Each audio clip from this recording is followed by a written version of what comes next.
The story so far. I must say, Mr. Small is cunning and sharp. His schemes even left Holmes at a loss for a while, but ultimately, he could not escape being captured. Our captive sat in the cabin opposite to the iron box, which he had done so much and waited so long to gain.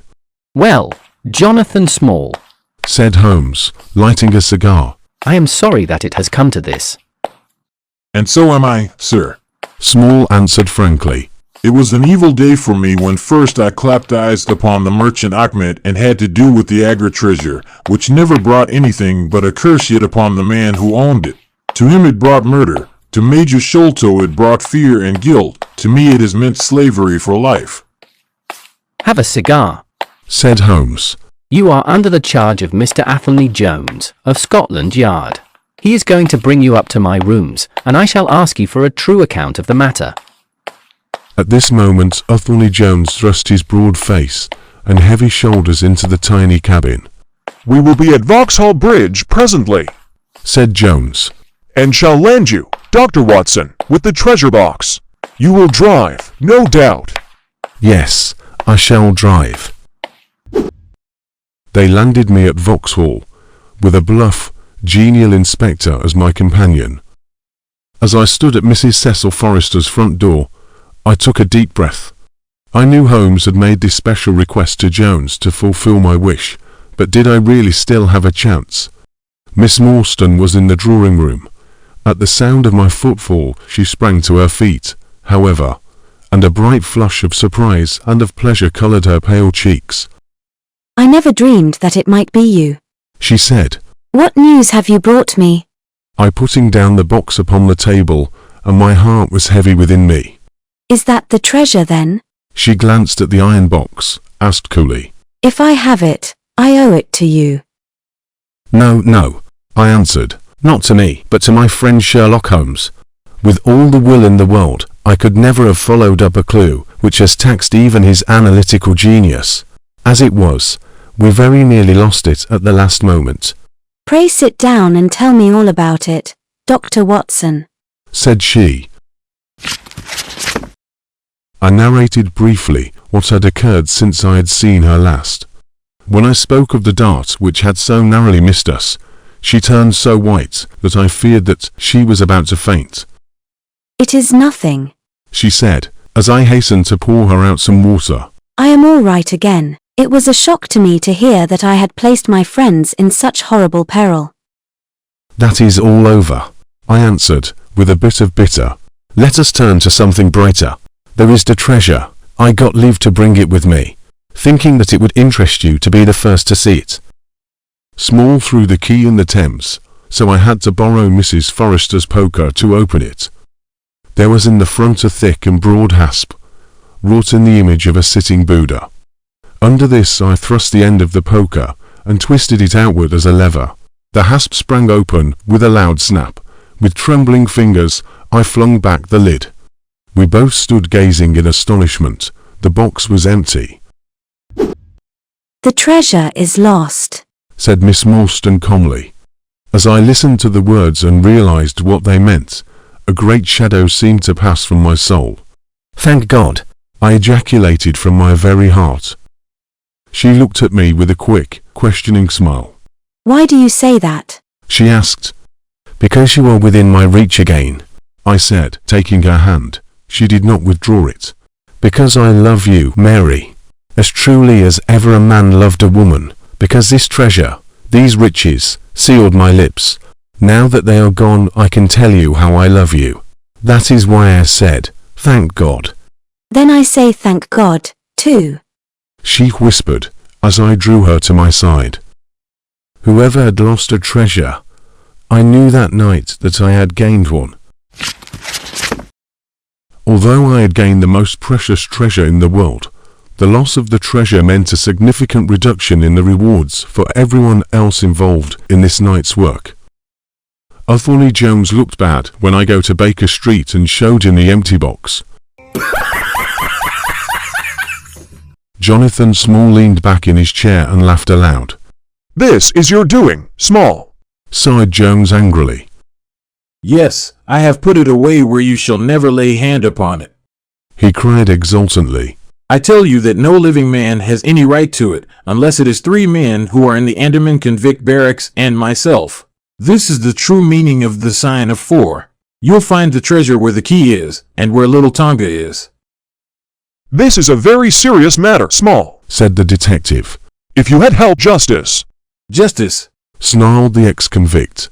a pretty justice. Whose loot is this, if it is not ours? Where is the justice that I should give it up to those who have never earned it? You forget that we know nothing of all this. Said Holmes quietly. We have not heard your story, and we cannot tell how far justice may originally have been on your side. This is also why the ex-convict appeared on our rooms. As the second request Holmes made to Jones, he hoped to have an unofficial interview with Small. Well, sir, you have been very fair-spoken to me, though I can see that I have you to thank that I have these bracelets upon my wrists. Small regained his mask of stoicism. Still, I bear no grudge for that. It is all fair and above board. If you want to hear my story, I have no wish to hold it back. He was a bit of a rover, estranged from his family, and later got into a mess over a girl, forcing him to join the Queen's army, which was just starting for India. He wasn't destined to do much soldiering, however. When he went swimming in the Ganges, a crocodile took him and nipped off his right leg. At last, he was able to limp out of hospital with the wooden leg strapped to his stump. Although Small was crippled by the unexpected accident, his misfortune soon proved to be a blessing in disguise. He gained the favor of his colonel, recommended him to participate in the local plantation business. His life at the plantation was very comfortable. However, he was not long in luck's favor, as the Great Mutiny soon erupted. He eventually found himself safe within the walls of Agra, but his employer was not so fortunate. Nothing but the worst news came to them from every side. The whole country had fallen into chaos, with nothing but torture, murder, and outrage. A volunteer corps of clerks and merchants had been formed, and Small joined it. The leader of corps moved across the river and took up their position in the old fort of Agra. Small was selected to take charge during certain hours of the night of a small isolated door upon the southwest side of the fort. Next came that very night. It was the third night of his watch, dark and dirty, with a small driving rain. After completing his rounds, he let his guard down and was resting when his deceased subordinates approached him. Although Mr. Jonathan Small was cunning and sharp, he was also considering giving a shout to alert the main guard inside the fort, to prevent the women and children sheltering inside from facing dire consequences. One of the Sikhs seemed to sense his thoughts and whispered, "Don't make a noise. The fort is safe enough. There are no rebel dogs on this side of the river." What do you want? Small said.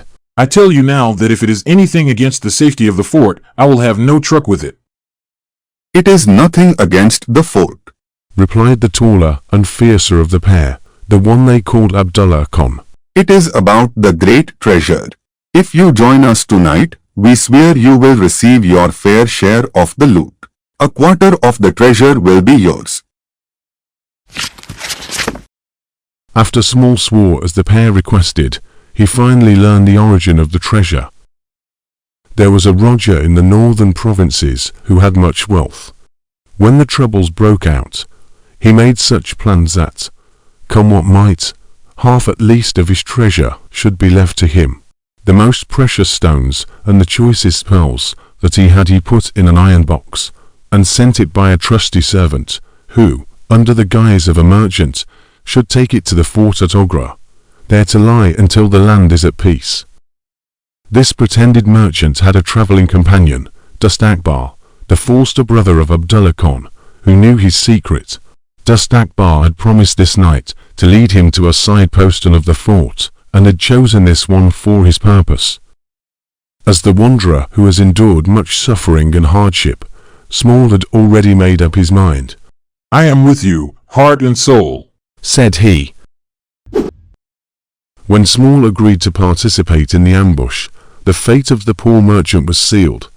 At last, the body of merchant and the treasure were buried in the place which the Sikhs had already prepared.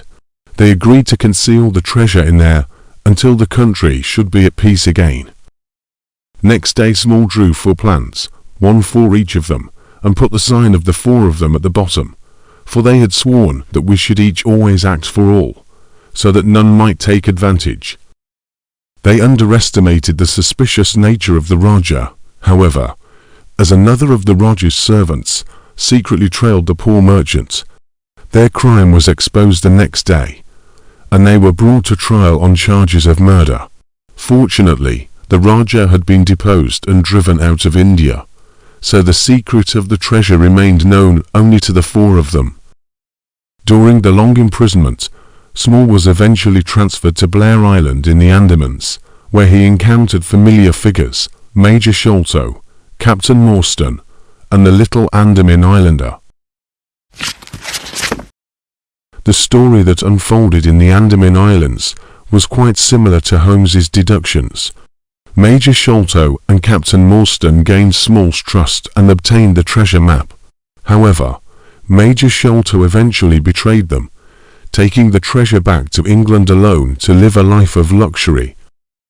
Betrayed and vowing to make the Major Sholto pay, Small used his medical knowledge, acquired from following the surgeon, to heal an islander named Tonga, gaining his trust and loyalty.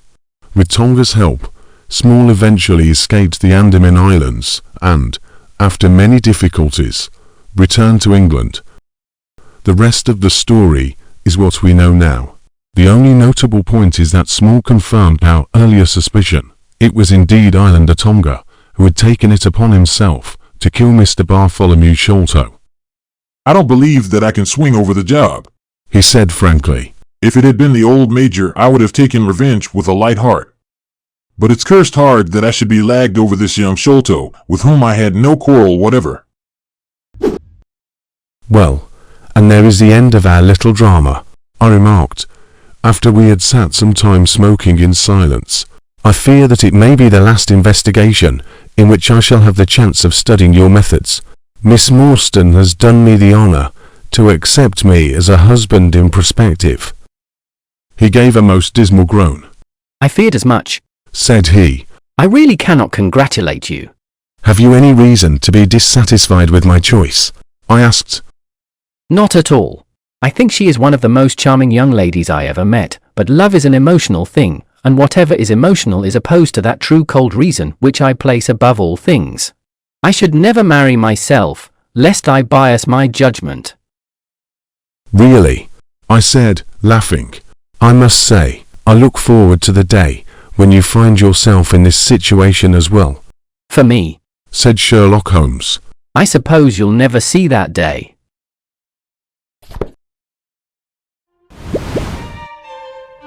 At last, I still couldn't surpass him.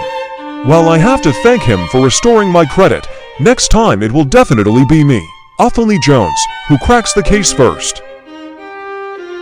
Mark my words, Mr. Theorist, Sherlock Holmes.